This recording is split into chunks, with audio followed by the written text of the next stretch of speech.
Hey everyone, good morning, good afternoon, good evening to all my friends across the globe who are joining us at the Azure Community Conference today. I am Priyansha Mishra, a partner technology strategist at Microsoft India, and I'm super thrilled to be here with you virtually today. Now, we've had a power-packed day one with some great sessions ranging all the way from mixed reality to AI-powered chatbots, and day two is off to just as great a start. Now, I have something very interesting planned for you to keep up that momentum for the next 50 minutes. Do no harm, a checklist for responsible AI. In this session, I will be covering the principles, practices, and tools that can help you build AI technologies responsibly. Now, there is a lot of buzz around this topic, right? With Microsoft actually leading some of the conversations. Now, actually, we would want to start off by really understanding why responsible AI. So, why responsible AI? Now, advancement in AI is different than other technologies because of two key factors. The first one is the pace of innovation. Now, if you see on the screen, you can see some of the timelines on which we attain human parity across the board on AI technologies. The second bit is around the proximity to human intelligence, which just means that AI has the power to do both harm and good to us at a personal and societal level. So that is why we are having this conversation in the first place. And if you look at it, this chart by Capgemini shows that nearly 9 in 10 organizations across countries have encountered ethical issues resulting from the use of AI. That just means that this is not a problem that we stand alone in or any particular organization is facing, but we're seeing these ethical issues come across the board on the AI technology front. So what has Microsoft's responsible AI journey been like? It all started in 2016 with Satya outlining a core set of principles around responsible AI.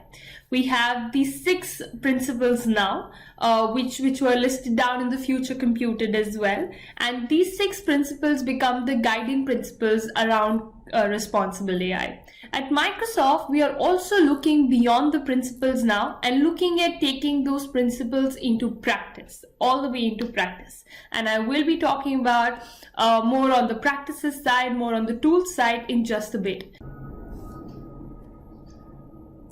So let's start by understanding these 6 core set of principles. Now, if you look at the first one, which is around fairness.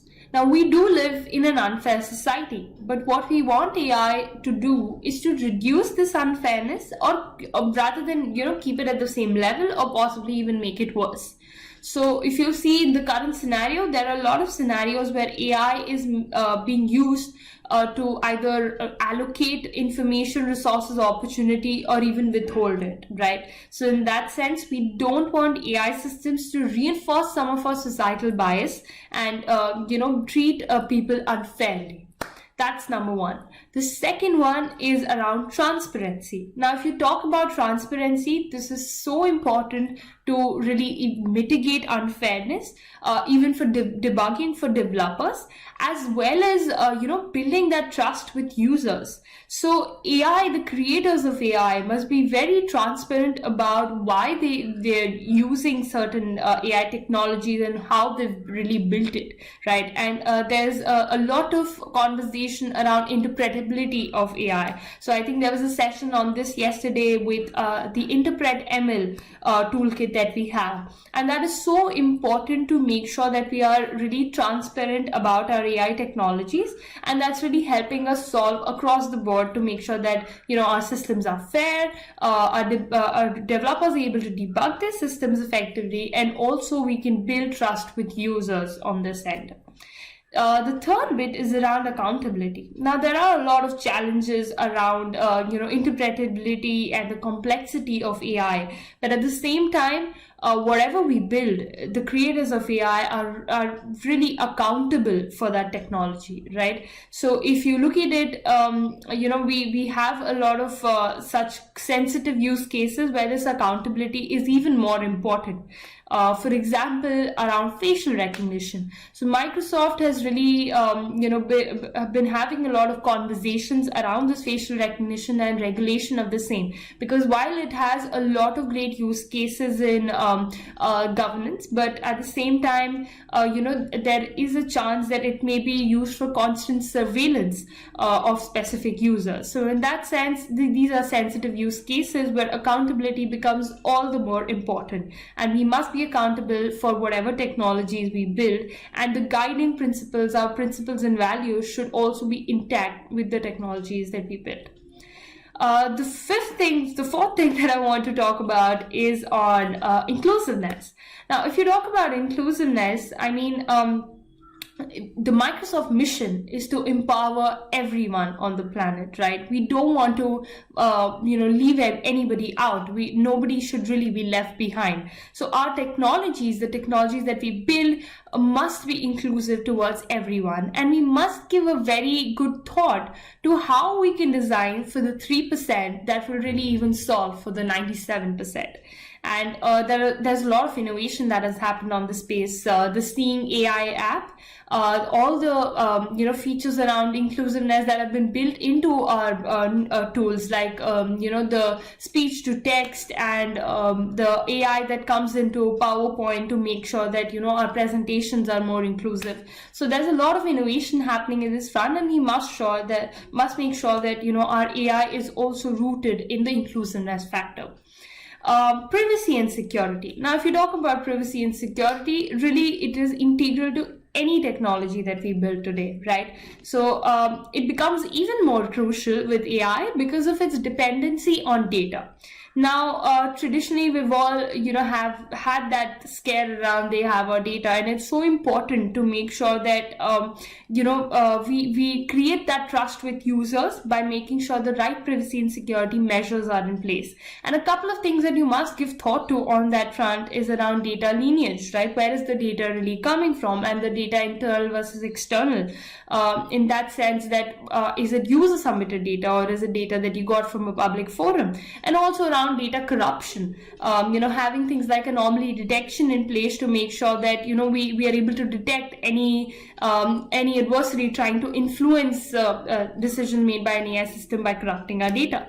So in that sense, privacy and security is extremely important in the responsible AI spectrum. And finally, on reliability and safety. Now, if you talk about reliability and safety, to build trust, we need AI to perform reliably, safely, and consistent with our design ideas, our principles, and values. So if our AI is making mistakes, it should be well understood and quantifiable. How they behave and the variety of conditions they can handle reliably and safely largely reflects the range of situations and circumstances that developers anticipate during design and testing. So if you look at safety, for example, a lot of the use cases that come to mind are around, say, self-driving cars, AI for diagnosis in healthcare, right? Here where human life is affected. And this is not just in physical systems, but how mistakes in repetitive tasks can also bubble up and make the systems unreliable, right? So in that sense, we need all our AI systems to be rooted in reliability and safety, and to make sure that this builds trust with users. So those are the key set of principles that we have defined around responsible AI. But at Microsoft, we are also looking to go beyond just the principles. We want to put responsible AI into action. And to really put responsible AI into practice and action, we have also defined a set of practices. So the guidelines that you see on the screen, the 6 guidelines that you see, guidelines and checklists and data sheets, are the ones that we have defined to make sure that we are not just stopping the conversation at the principal level, but we're also able to help all role types that are involved in the software development life cycle of AI technologies are able to use these guidelines and checklists and data sheets to make sure that responsible AI is put into practice. With that, let me show you this home for the responsible AI resources. So here you can find all the resources that you can use to put responsible AI into action. So you will see the guidelines that I just talked about present here. So there's the human AI interaction guidelines, which is basically the guidelines that are needed to design these user-facing AI systems across the user interaction and solution lifecycle. There are the conversation AI guidelines, basically around how we can design bots that put people first and build those trust into your services, using all of those guidelines around responsible conversational AI. The third is around inclusive design guidelines, which is rooted in our inclusiveness responsible AI principle that helps you build AI systems that enable and draw on the full range of human diversity.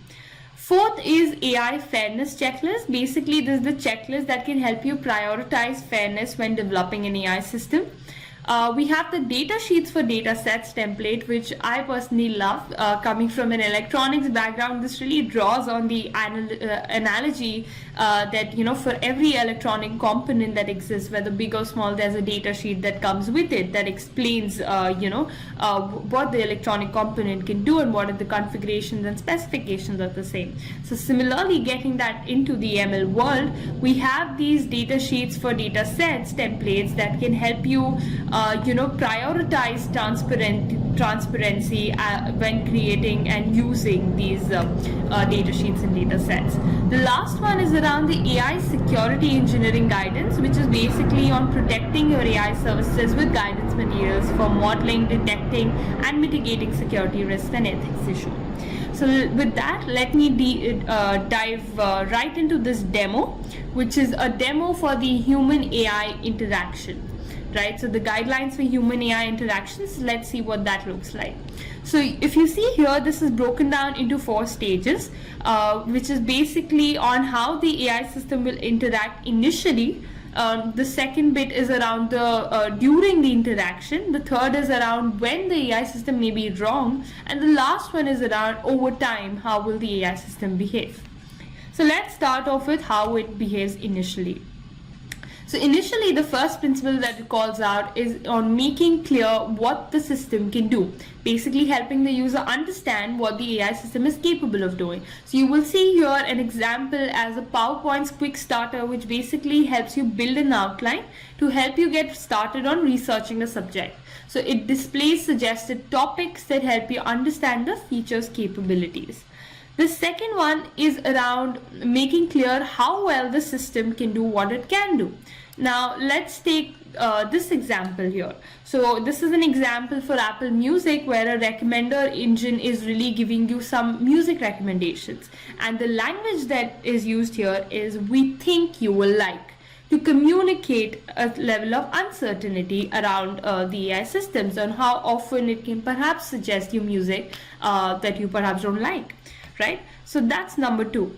The third one is around timing services based on context, right? So timing on when the AI service should act, interrupt, or send a notification. Here, an example that is stated is around Outlook, sending a time to leave notification, all with the directions pointed out here based on your current location and where you have to go, and when you should perhaps leave to make it in time for that appointment. So that can be a great way to have that timing of the services based on the context during the interaction.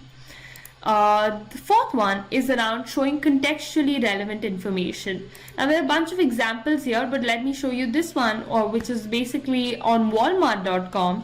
When the user is looking at a product such as a gaming console, it also recommends accessories and games that would go along with it, right? So showing contextually relevant information can be a great way to interact with the human during this part of the cycle. We're also talking about matching relevant social norms. So when, for example, here there's an example called of editor, which identifies ways to improve writing style. Basically, it presents options politely using consider using, right? So the language that you use here is also very important. Moving on to the next stage of when wrong, right? So here the first one is around supporting efficient invocation. Basically, to make it easy to invoke or request the AI system services when needed.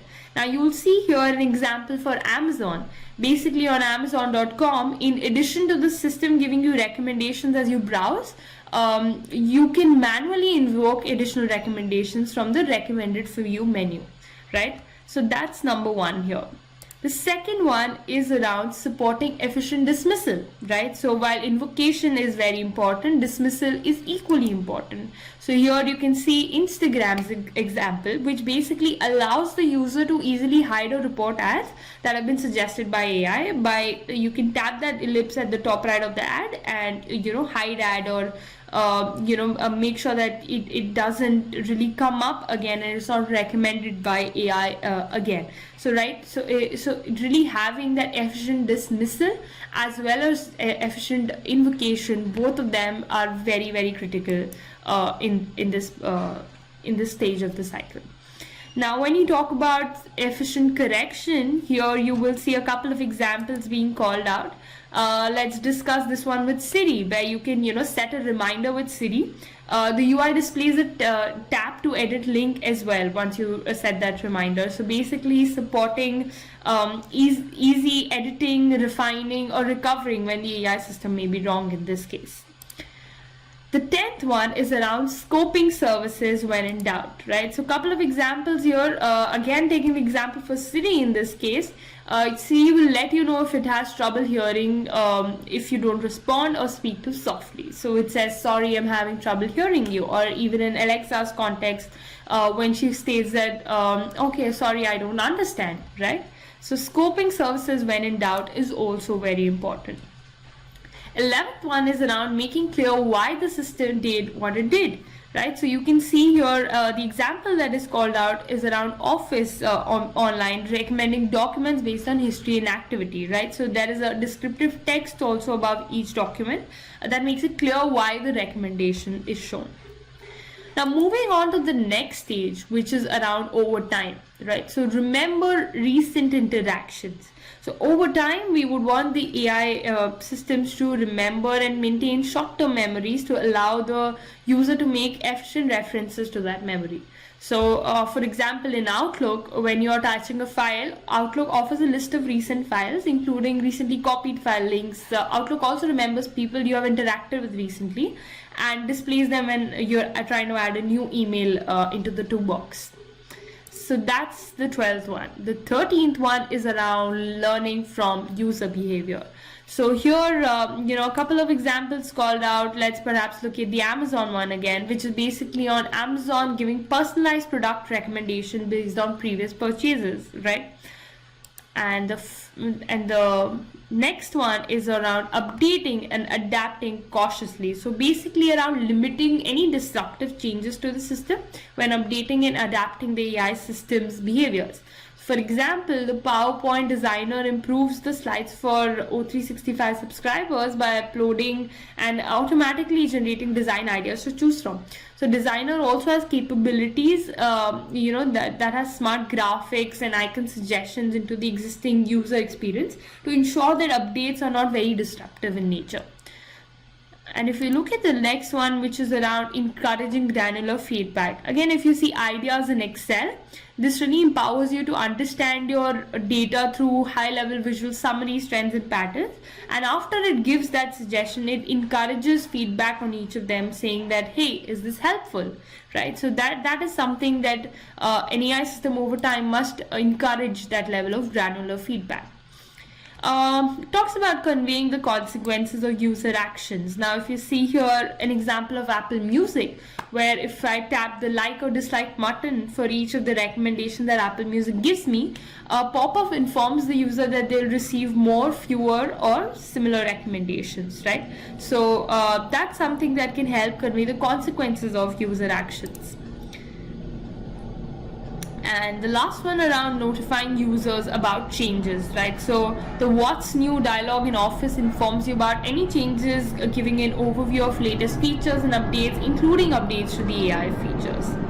So that's pretty much it on our guidelines. I think I just missed one, which was the 17th one, which was around basically providing more global controls. So a couple of examples listed here. I'll take the one for Bing search, which basically provides the settings that impacts the type of results the engine will return. For example, in safe search, right? So allowing the user to globally customize what the AI system monitors and how it behaves is also extremely important. So yeah, that's pretty much it on the guidelines for human AI interaction. You can go deeper into these guidelines, understand it better, and figure out how it fits into your ideation phase, your brainstorming phase, and also while you're going through the software development cycle itself. So with that, let me switch to the next demo, which is around our guidelines for responsible conversational AI. So when you look at responsible conversational AI, I mean, we've all, interacted with bots in this current day and age. I mean, perhaps if you have like a smart home device or Google Assistant on your phones, right? So you are perhaps in any one of the scenarios really interacting with a bot in the sense of conversational AI. So in that sense, I think this is a lot more relatable. So you'll be able to understand from the user point of view also when you're trying to develop these systems. So looking at building a transparent and trustworthy bot. So here again, you'll see 5 of these overarching themes that are listed out, and basis on each of them, I'm going to show you a quick demo of what the conversation can be like and what's some of the things that you must keep in mind while designing some of these conversational AI systems. So you will see the first one, which is around building trust with transparency. Right, so here the user is asking about an item that you're selling, and the first reply that the bot gives is really stating that, hey, I'm actually a bot, right? So making it clear that the user is actually talking to a bot here. The second one is around, it asks that, okay, you can do these XYZ things with me. Why don't you just ask how do I work so I can tell you what all I can help you do. So making it explicit what your bot can do, right? And the next one is around, so you will see they are going through a conversation that is basically leading them into, doing one of the things that the bot suggested. The user asks for something, the bot provides that information, and after that conversation cycle is over, the bot is also asking for feedback. So having a feedback mechanism in place is also very, very important in this interaction. So that's on building a transparent and trustworthy bot. Now, if you go to the second section, which is around ensuring reliability. Now, we must make sure that our bot is reliable, right? Or else our users will not trust it.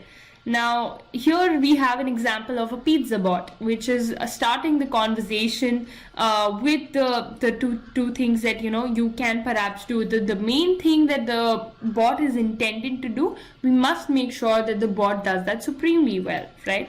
So, because if you look at this and just look at our interactions with bots in general, we are quick to dismiss bots that are not able to serve the purpose, and we'll also perhaps tell our friends not to use it because it has been of no help to us. So in that sense, we must clearly define what our bot can do and do that in a very reliable fashion. So here you can see that our bot is calling out that, okay, you can either order now or you can do these 3 other things. Right, so it is defining that this is all that I can do, and post the user saying that, okay, I actually don't need to do any of these things, I want something else, it hands off to a human operator. So some things a bot just won't be able to handle. So it's important that when necessary, a human operator is able to get involved and help your users with what they need, right? So you cannot have a bot cater to 100% of the situations, and to make sure that the user has a good experience, we must really have that handoff mechanism there as well. So you can see that the user is talking about an experience that perhaps not a positive experience. It's talking about an order that they made earlier, and they're, it's perhaps late or it has not arrived, and they're just checking in when it is actually going to arrive, right? So these interactions are important interactions, and we must make sure that the user does not get frustrated in these interactions with the bot. Well, this again is closing off with a feedback mechanism, and that really is very important to make sure the bot is able to improve on situations it can't cater to at the moment. Let's move on to the next bit, which is around the consequential use cases, right? So if you look at consequential use cases, here we're talking about an insurance bot. So some scenarios may be more consequential than others. So when we're designing conversational AI, you want to consider the use case and its suitability to automation, right? Like we saw in the previous case, it's a very different scenario. A pizza bot versus an insurance bot, very different scenario, right? So in that sense, this conversation is starting with the user, and the bot is really doing some of the things that can be automated in this particular use case. So it's asking the user for the full legal name. So the user provides a full legal name, finds the account, and gets the basic detail, and the operator joins in. So it has really automated some part of the process that the bot can really cater to, and after that it's really handing off to an operator to move forward. Right, so although bots can be really useful to automate simple and low-risk tasks, there are things such as this in reviewing an insurance claim that will need review by a human operator. So when we are designing these bots, we need to consider what part we can really have the bot take care of, and where will a human really be required. Okay.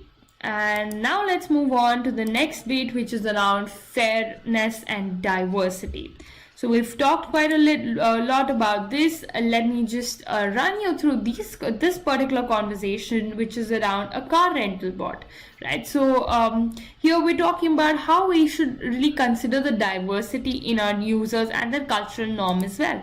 So here when the bot sends that initial message, the reply comes in Spanish. So some applications can expect to have users that are not from the same cultures as those who have developed the app. So it's important that you think about the norms and languages of your potential users. One relatively easy thing is to do with tools like the bot framework is to localize your content into different languages. So here you'll see after he speaks in Spanish, the bot also starts replying in Spanish, right? So it also respects that user's cultural difference, right? So in some language, there might be multiple ways to address your users or different ways to say things. For example, in India, like a tu versus an aap, right?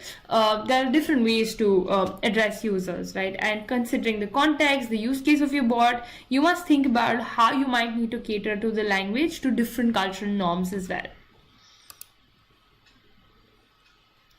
Okay, so the conversation is happening in Spanish. I don't know much of Spanish, so I really can't infer much from that, but I understand that it's trying to personalize the experience. If a user shows a preference or your bot learns something about your users, basically we want the bot to build that system to cater for this in the future. Like we discussed in the last demo, some amount of shorter memory to make sure that the experience feels personalized for the users and they return again, right?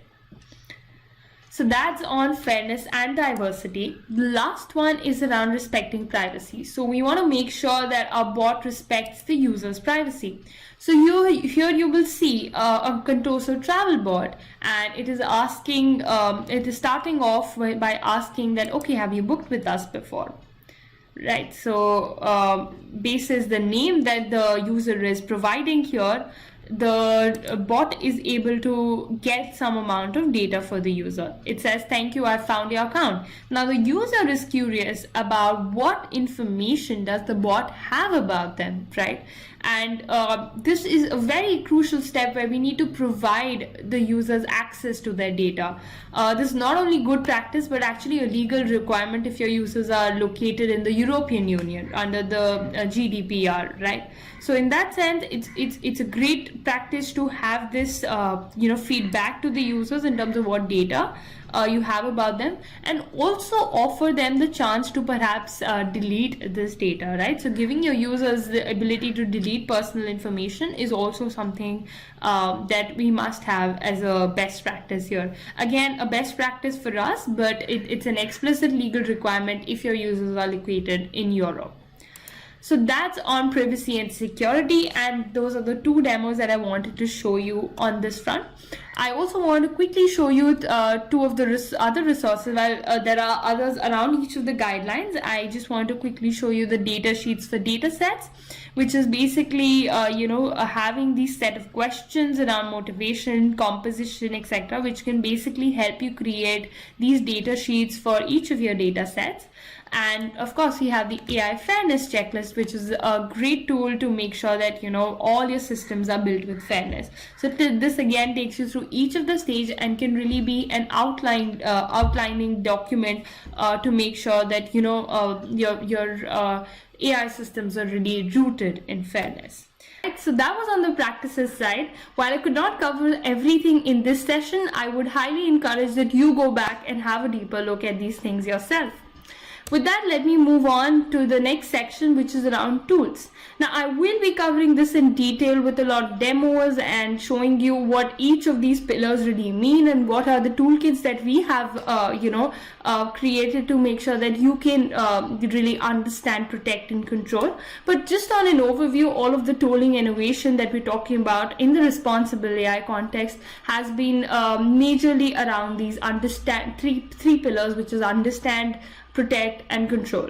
So I will dig deeper into it later, so don't want to talk about it too much now. I will just go into it in just a minute, but before that, I also want to talk about the governance part of it, right? So on the governance side, there's a lot that Microsoft is doing. So we think about responsible AI, putting responsible AI into practice that goes all the way from principles, practices, tools, and governance. With that being said, we have a lot of centralized and decentralized systems at Microsoft to make sure that responsible AI is put into practice at Microsoft and propagates beyond. So with that, we have the Office of Responsible AI, the AI Ethics and Effects in Engineering and Research, and the Responsible AI Champs. The governance model is constantly evolving, as might any of the governance model, but this decentralized hub and spoke sort of model that we have created really helps give the right authority and accountability to the teams and also help implement this at scale. So that's pretty much what we're doing on the governance side. So let's talk about the tooling innovation now. Now, when we look at the tooling innovation, that is really majorly around these three pillars that you see on the screen, which is understand, protect, and control. So in collaboration with Microsoft Research and its working groups, we are bringing the latest research in responsible AI to Azure Machine Learning.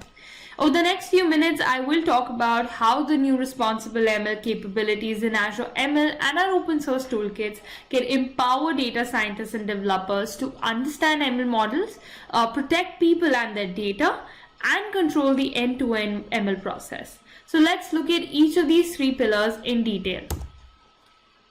So when we talk about understand, that comprises of driving an understanding of the model's fairness index and its interpretability. So what does that really mean? Now, one challenge with building AI systems today is the inability to assess and mitigate unfairness in the models. To address this challenge, we have recently open sourced a toolkit called FairLearn. Now, there are two components to FairLearn, the ones that you see on the screen, which is number one on fairness assessment, which is basically focused on fairness assessment and gives you a dashboard with both high level and detailed views for assessing which groups are negatively impacted. And second is focused on the mitigation, fairness mitigation that you see on your screen, which is basically providing a set of algorithms for mitigating the observed fairness issues. Now, these strategies are based on a variety of supported fairness definitions, such as demographic parity or equalized odds for classification tasks. The supported unfairness mitigation techniques can easily be incorporated into existing machine learning pipelines and assess model fairness both during model training as well as deployment.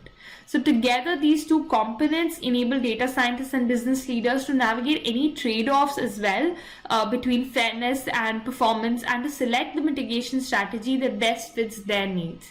Now, using Fairlearn, developers and data scientists can leverage specialized algorithms to ensure fairer outcomes for everyone, and it can be accessed through the built-in visualizations in Azure ML itself. So with that, let me switch to a demo and show you how Fairlearn works in action. So let's look at this module on improving fairness. Now, we talked about two things in our presentation, which was one on assessment of fairness, the other was on mitigation of the same. Now, we will look at how we can look at an existing model and not trying to retrain it, but really trying to improve the fairness of an existing model in this case. So let's look at this. So we are loading the data set and model. We are using the threshold optimizer in this case, right? And we can improve existing modules through this particular component, which basically takes the original model and adds a layer of optimization on top of it to equalize the performance difference between different demographic groups. Now, it has two optimization methods that you could perhaps use, which is one is around equalized odds and the other is around demographic parity. So here we have defined and imported that package from Fairlearn post-processing or imported threshold optimizer, and then defining various things that are needed to get us started with this. So let's look at how the fairness of the new model really looks like. So we're back in the Fairlearn dashboard. I have all of these things loaded already. So you can see that the disparity in accuracy has gone down from the last time. So our last model here had a 7.9% of disparity in accuracy versus this, which has a 3.25% disparity in accuracy. So we have seen a significant drop in the disparity in accuracy in this case. Right, and this is giving me a similar view with disparity in predictions and disparity in performance. And I can also go and look at this part of the dashboard, which is basically showing me the model comparison, right? So this is also something that can be a handy tool to look at, the original model versus the threshold optimizer module, and what is really the disparity in predictions and disparity in accuracy looking like, right? So these are the things that you can really look at through the Fairlearn dashboards, and it really gives you a good view of all of these things across fairness. Alright, so what I have here is a scenario for a small credit card company that is making decisions around issuing credit cards basis the credit card defaulters data set and an ML model that we've built on top of that. So there is the part one of the data preparation, part two around the training of the model. What I want to call out here is that we're actually dropping the sensitive attribute around sex here. And then we'll go and check the fairness across this, right? So we will measure group fairness in this case and see how two groups in the sex category are being treated differently by the model. So we will see a male versus female comparison for the same. So let's go right into the Fairlearn dashboard and see how we can configure that and use that to get a better understanding of the fairness. So what the Fairlearn dashboard really needs to start off is the set of sensitive features to test for, what we have defined here. It needs a set of names for the sensitive features. It needs the ground truth for the model from the testing set, and it needs the predictions made for the model based on the features in the testing set. So we need these things to start off, and when we create a new instance of the model, it also asks us for a couple of things to really set up that assessment. So you'll see it is asking me for sensitive features, because basically sensitive features are used to split our data into groups and evaluate the group fairness like we were talking about earlier. So fairness of our model across these groups is measured by the disparity metrics, and disparity metrics really quantify how much a model's behavior really varies across these groups. So we'll see the results of that across our two groups that we have defined on a sensitive feature, which is sex. The second one is on performance metrics. So performance metrics are really used to evaluate the overall quality of a model as well as the quality of each model in each of our model in each group. So let's look at what that looks like in our actual dashboard. So I will, on the sensitive features, I'll go ahead with sex, which is the one that I've added here. And on the performance metric side, let me choose accuracy for this case, which is basically the fraction of data points that were classified correctly. So there are others around balanced accuracy, recall, or precision also that I can pick in this case. Alright, so let's look at what it is really showing me now. So the Fairlearn dashboard is showing me disparity in performance and disparity in predictions. Let's dive into the first one. So disparity in performance is really showing me what is the overall accuracy of the model, which is 84.8%, and what is the disparity in accuracy, which is 7.97%. So if you see that broken down by groups that we had selected, sex 1 and 2, we can assume 1 is male, 2 is female. So in this case, what we see is on the first group, which is male, we see that the accuracy is 89.5%. And on the female side, it's 81.5%. Now, what is more interesting is what is on the right side around this, which is on the under prediction and over prediction for these two groups. So you can see that the under prediction for the first group, which is the male group, is 6.3%, and what is the under prediction for the female group is actually 14%. So if you have to really translate that into the business context, this would mean that around 6.3% of men who were predicted zero, in this case that means that they were predicted not to be credit card defaulters, were actually credit card defaulters. And 14% of women who were predicted not to be credit card defaulters were actually credit card defaulters. So this really can translate into female be more likely to be issued credit cards than men, and this can introduce unfairness in the allocation. Now, if we look at the second part of the dashboard, which is disparity in predictions. Now, when we look at this is basically talking about the overall selection rate, which is 14.4%, and 7.11%, which is the disparity in selection rate. Now, if you look at it here across the two groups, we see 18.6% selection rate for men versus 11.5% selection rate for women. So what this means is really in a sample of 100, around 19 of the credit card defaulters are picked as men and around 12 are those who are women. So again, reinstating the same inference we had from the last dashboard, which is that women may be more likely to be issued a credit card than men in this case. Alright, so that was on Fairlearn. Now let's move on. Another important aspect of understanding a model is the ability to interpret or explain its results.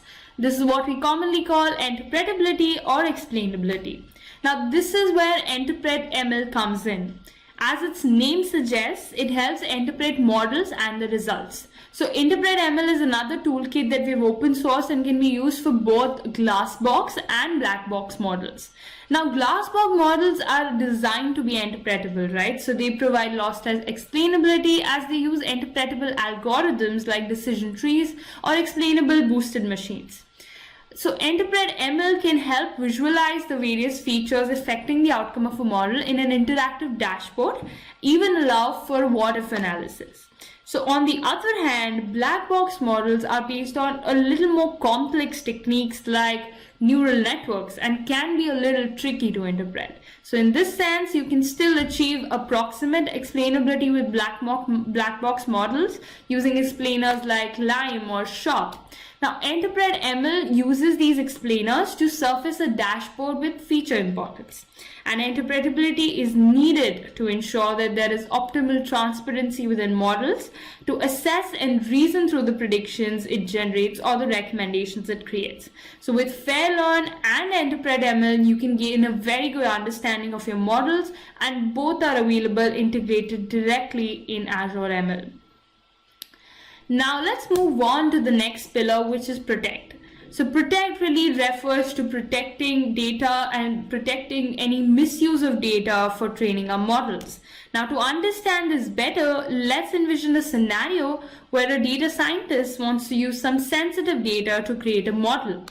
In a non-protected scenario, this would result in submitting a query to a private sensitive data set, and provided the right credentials, they receive a sensitive data as a response to their query.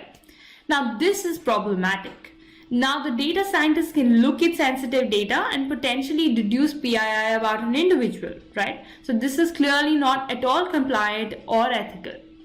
Now let's introduce our differential privacy toolkit within the OpenDP initiative that has been developed by Microsoft in collaboration with researchers at Harvard's Institute of Quantitative Social Science. So white noise ensures differential privacy by first. So managing exposure risk by tracking the information budgets used by individual queries and limiting further queries as appropriate. So in our example, the query is first validated against the information privacy budget and processes only if it isn't overrun. Second, white noise injects statistical noise in data without significant accuracy loss to help prevent disclosure of private information. Again, in our example, because the query response may be sensitive before it reaches the user, it is injected with white noise to make it differentially private. In addition to differential privacy, you can also protect your data on Azure ML using hardware-backed confidential ML capabilities and also homomorphic encryption, and ensure your data isn't compromised at any stage of the ML cycle. Now, when you look at the control side, this is where we're really talking about tracing the lineage of models and supporting a standardized format of documenting it for cataloging and reusability needs. Now, there are some features and capabilities that allow us to manage our audit trail and data sheets for the models. Now, within Azure ML, all the actions undertaken throughout the life cycle of an ML model can be traced for auditing purpose. This audit enables us to trace the lineage of the training data, the operation performed on it, its drift, and most importantly, the model versions and the various deployment endpoints. Now, this is important. For compliance reasons, organizations can leverage this audit trail to trace how and why a model's predictions showed certain behavior. Additionally, once you have a model, it is important to capture its properties and purpose alongside any other metadata that could be helpful from a reusability standpoint. In Azure ML, we enable this with custom tags. You can define for models and capture all this information so that it travels with the model. Audit trails and data sheet enable accountability for models and are an integral part of responsible ML. Alright, so that was my time. Thank you so much for joining me today. This was my session on Do No Harm, a checklist for responsible AI.